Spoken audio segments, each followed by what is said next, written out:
Friends, आज मैं आपको संधि विच्छेद के क्वेश्चन बताने वाला हूं। तो आपका फालतू समय ना लेते हुए मैं आपको सीधा क्वेश्चन की ओर ले चलता हूं। तो आज का हमारा पहला क्वेश्चन है, तल्लीन शब्द का संधि विच्छेद होगा। तो यह क्वेश्चन यूपीपीएससी के एग्जाम में पूछा गया है सन 2012 में। तो पहले इसका ऑप्शन देख लेते हैं, इसी ऑप्शन में आपको सही चुनना है। तो पहला ऑप्शन है त प्लस लीन, दूसरा है तल प्लस लीन, तीसरा है ततः प्लस लीन और चौथा है तत् प्लस लीन। तो इसका सही आंसर देख लेते हैं, इसका आंसर सही जवाब क्या है। तो इसका सही जवाब है डी। तो इसका सही जवाब है तत् प्लस लीन, ये चौथा ऑप्शन आपका सही है। आगे बढ़ते हैं, अगला देखते हैं। सदैव शब्द में कौन सी संधि है। ये भी 2012 में ही पूछा गया है यूपीपीसीएस के एग्जाम में। तो इसका ऑप्शन पहले देख लेते हैं। पहला यड़ संधि, दूसरा व्यंजन संधि, सी तीसरा वृद्धि संधि, डी गुण संधि। तो इसका जो जवाब है सही का देख लेते हैं, उसका सही ऑप्शन इसमें ऑप्शन सी सही है, यानी वृद्धि संधि। सदैव शब्द में वृद्धि संधि मौजूद है। अब बढ़ते हैं अगले क्वेश्चन की ओर। अगला है वकजाल का संधि विच्छेद होगा। ये भी 2013 में पूछा गया है। तो पहला ऑप्शन है ए वाक प्लस जाल, बी वाक प्लस जाल, तीसरा वाग प्लस जाल और चौथा वाग प्लस जाल। तो इसका सही जो ऑप्शन है देख लेते हैं। इसका सही ऑप्शन है ए वाक प्लस जाल, ये आपका सही ऑप्शन है। अब आगे बढ़ते हैं। द्वैपी का संधि विच्छेद होगा। तो यह राजस्व निरीक्षक परीक्षा में सन 2014 में पूछा गया है। इसका ऑप्शन है द्व प्लस आवापी, दूसरा बी दो प्लस अपी, सी दो प्लस अयापी और डी इनमें से कोई नहीं। तो इसका जवाब देख लेते हैं। इसका जवाब है बी दो प्लस अपी, ये द्वैपी का संधि विच्छेद होगा। अब आगे बढ़ते हैं अगले क्वेश्चन की ओर। अगला है अत्यधिक का शुद्ध संधि विच्छेद क्या है। ये उत्तर प्रदेश राज्य निरीक्षक परीक्षा में 2014 में ये भी पूछा गया है। तो इसका पहला ऑप्शन है ए अत्य प्लस अधिक, बी अति प्लस अधिक, सी अति प्लस अधिक, डी अत्यधिक प्लस का। तो इसका सही का जो ऑप्शन है वो देख लेते हैं।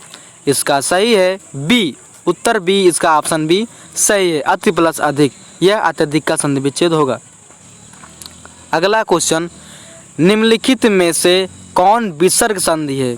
यह भी 2014 में ही राजस्व निरीक्षक परीक्षा में पूछा गया था। तो इसका पहला ऑप्शन है निरंतर, दूसरा ऑप्शन है बी दिग्गज, सी जगदीश, डी महिष।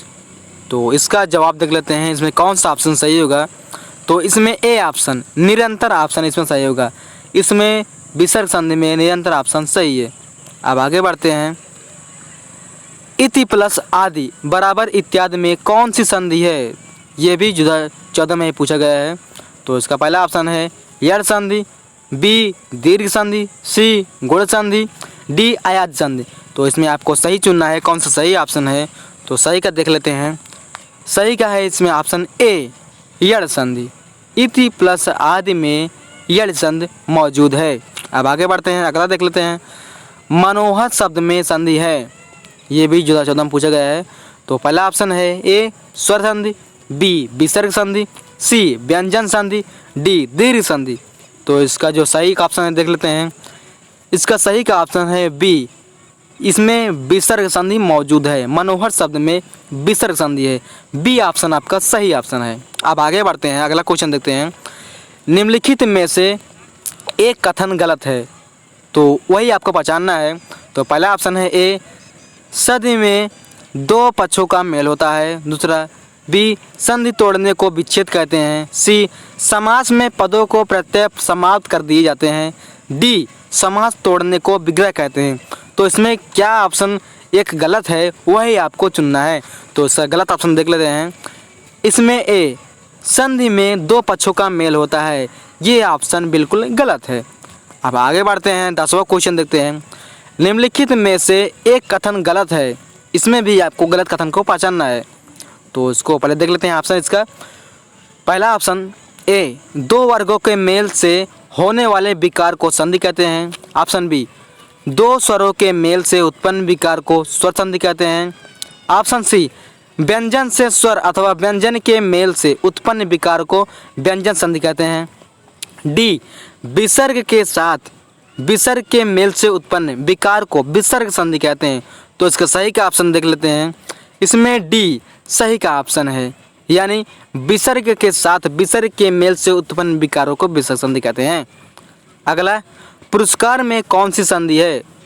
तो इसका भी जवाब देख लेते हैं। पहले ऑप्शन देख लेते हैं। ऑप्शन ए स्वर संधि, बी व्यंजन संधि, सी विसर्ग संधि, डी इनमें से कोई नहीं। तो इसका सही ऑप्शन देख लेते हैं। इसमें है सी, ऑप्शन सी विसर्ग संधि। पुरस्कार में विसर्ग संधि मौजूद है। अगला क्वेश्चन देख रहे हैं, निम्नलिखित में से कौन सा व्यंजन संधि का उदाहरण है? तो इसका जवाब उससे पहले ऑप्शन देख लेते हैं। ऑप्शन ए सदैव, बी मनोरथ, सी निर्गुण, डी सदाचार। तो इसमें सही का पहचानना है। तो इसमें डी यानी सदाचार, ये ऑप्शन आपका सही का ऑप्शन है। आगे बढ़ते हैं। मृत्यु प्लस उपरांत में संधि करने से एक शब्द निर्मित होगा। तो ये यूपी के SDI एग्जाम में सन 2000 में पूछा गया था। तो इसका ऑप्शन देख लेते हैं। पहले मृत्युपरांत, मृत्युपरांत, मृत्युपरांत, डी मोपरांत। तो इसका जो सही का ऑप्शन है देख लेते हैं। ए इसमें मृत्युपरांत, ये आपका सही का ऑप्शन है। आप आगे बढ़ते हैं। अगला क्वेश्चन देख लें। अनधिकृत शब्द का सदि विग्रह होगा। ये भी SDI के एग्जाम में 2006 में पूछा गया था।